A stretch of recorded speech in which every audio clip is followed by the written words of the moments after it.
Olá a todos, bem-vindos a mais um vídeo, obrigada por estarem de volta. Eu hoje preparei este vídeo dedicado exclusivamente a uma obra que eu li recentemente, uma obra que me tocou imenso e que vos quero recomendar a leitura caso ainda não conheçam esta obra de que vou falar. Trata-se de Rapariga de Auschwitz, de Eva Schloss. Eva Schloss foi uma sobrevivente do Holocausto, ela era judia e faleceu recentemente, faleceu agora no dia 3 de janeiro deste ano.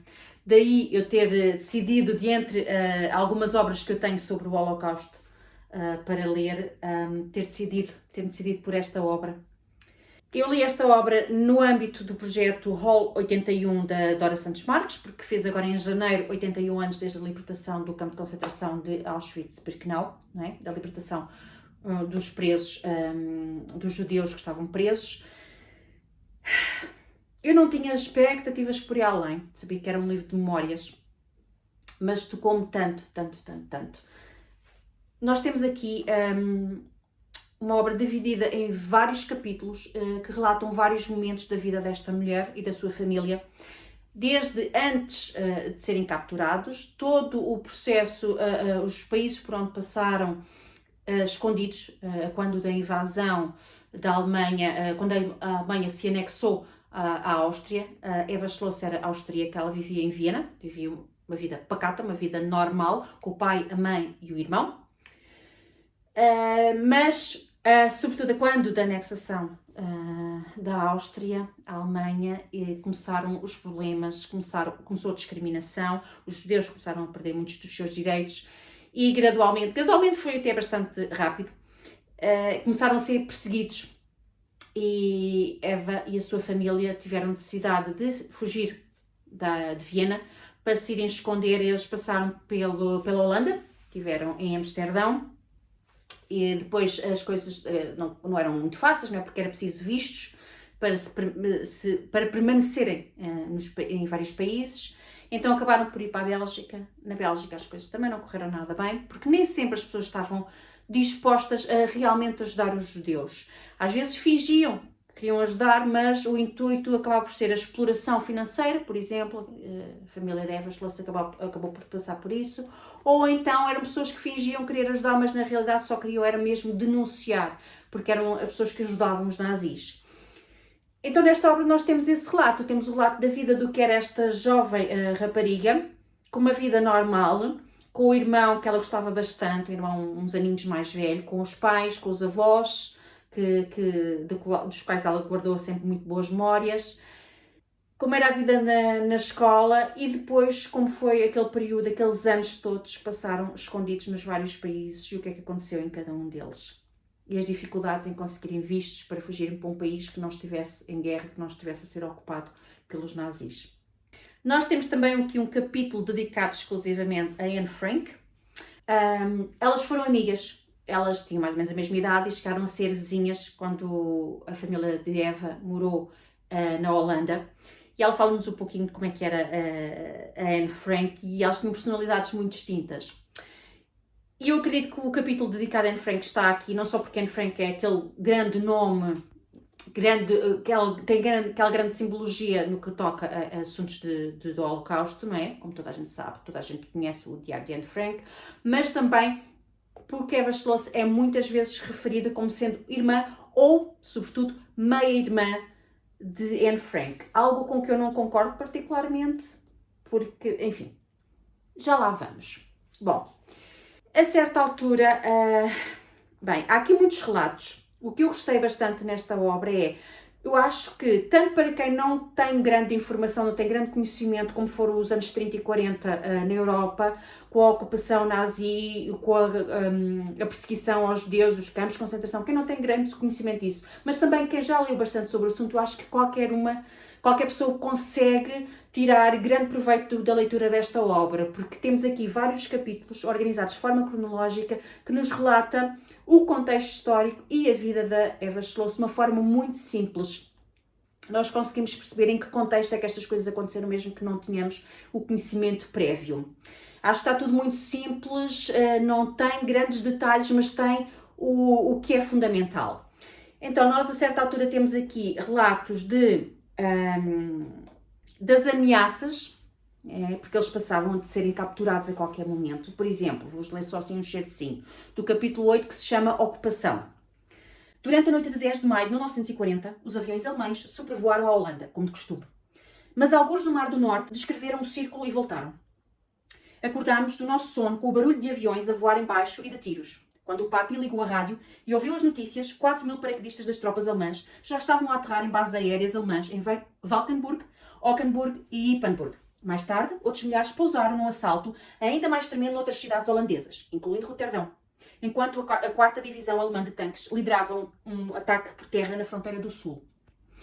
Isto foi por altura do 11º aniversário de Eva Schloss. Mais tarde, no dia do seu 15º aniversário, acontece o pior.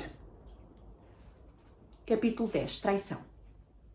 Fui capturada pelos nazis no meu 15º aniversário. Foi no dia 11 de maio de 1944 e nessa altura vivíamos com uma família que conhecéramos antes, chamada Heitzmann, numa velha casa na rua Jacob Obrecht, próximo de Volkenpark. Acolher judeus tornara-se extremamente perigoso, com os nazis a oferecerem grandes recompensas financeiras a quem fizesse denúncias. Um dia, após regressarmos de uma das nossas visitas ao Papi e ao Heinz, descobrimos que a senhora Klomp tinha sido mais uma vez investigada pela Gestapo. E a partir daqui, eles vão para os campos de concentração, a mãe e a Eva vão para os homens, não é? O irmão e o pai vão para o outro, e nós temos aqui o relato do que aconteceu, não é? De uma forma resumida. Temos o relato do que aconteceu nesses campos, as poucas vezes que ela conseguiu falar com o pai, a forma como a mãe a tentava proteger do que estava lá a passar, e vamos acompanhando esta história, também como foi a libertação, a viagem de volta à casa, o não saberem do pai e do irmão, a esperança que eles ainda estivessem vivos, enfim. Os anos passaram-se, a mãe dela acabou por conhecer o outro, o pai da Anne Frank, que tinha ficado viúvo, tinha perdido a esposa e tinha perdido também as duas filhas, a Margot e a Anne. E estas duas pessoas, o outro e a mãe da Eva, acabam por se juntar, acabam por se enamorar e casarem e viverem felizes juntos muitos anos das suas vidas, não é? Foram o apoio, o refúgio um do outro, porque ambos tinham ficado viúvos, ambos tinham perdido filhos. E a Eva acabou por encontrar no outro, ela fala muito bem dele, acaba por encontrar nele também um padrasto muito bom, que foi sempre um grande apoio. E olha, é uma história mesmo muito bonita, muito tocante, muito bem escrita, de uma forma simples, mas que nos dá tudo aquilo que eu acho que precisamos para compreender o que terá sido a vida desta jovem mulher e da sua família. Nós depois acompanhamos também uma parte mais leve, mais divertida, que é os enamoramentos da Eva, já a jovem mulher, o marido, como é que foi as coisas com o marido, e ela dá para sorrir um pouco, não é? Porque ela fala de uma forma engraçada sobre como foi o namoramento, que não foi aquela coisa arrebatadora. O casamento, as filhas, ela ainda teve a felicidade de conseguir constituir família, não é? Tendo sobrevivido, constituir família, ter um marido, uma relação bonita com ele, ter as filhas, ter a possibilidade de criar as filhas, ter netos, porque sobreviveu, porque conseguiu sobreviver. Há também momentos que revoltam, quando ela fala, por exemplo, nos julgamentos de algumas pessoas que ajudaram os nazis a capturar os judeus, e as penas bastante leves que acabaram por ter, mas eu acho que aqui temos sobretudo uma história de uma enorme coragem e resiliência perante tudo o que aconteceu, e de uma mulher que fez o que pôde com o que tinha em mãos e viveu uma vida bastante digna, bastante preenchida, por assim dizer. Ela manteve-se muito tempo no anonimato sem falar da sua experiência, não era por ser tão dolorosa, até para as filhas. Mas depois acabou por escrever esta obra e tem pelo menos mais uma obra escrita sobre a história dela. E olhem, eu recomendo imenso a leitura deste A Rapariga de Auschwitz, para quem ainda não conhece, para conhecerem um pouquinho da história desta sobrevivente. Agora que ela já nos deixou aos 96 anos, ainda bem que viveu tanto tempo, mas a verdade é que estamos a perder a maior parte dos sobreviventes. Cada vez são menos, mas pelo menos deixe-nos estas obras para que nunca esqueçamos e para que consigamos ver os sinais à nossa volta, para que realmente a história não se repita, porque pode-se repetir, não é? Eu acho que não é preciso dizer que é uma obra 5 estrelas, 6 estrelas, 7 estrelas, enfim. É uma obra que rebenta com a escala. Gostei mesmo, mesmo, mesmo. Foi uma leitura altamente prazerosa. Ainda bem que lhe peguei, novamente, não tinha as expectativas por aí além, mas ainda bem que lhe peguei para este Ola 81 e é isso, olhem. Não vos vou empatar mais. Fico-me por aqui a achar disso tudo o que queria dizer. Leiam, se tiverem a oportunidade, e conversem comigo no campo dos comentários. Digam-me o que é que leram para este OL 81, se participaram no projeto da Dora ou se costumam ler sobre esta temática e o que é que me recomendam que leia a seguir. Deixem um like se gostarem deste vídeo e até à próxima.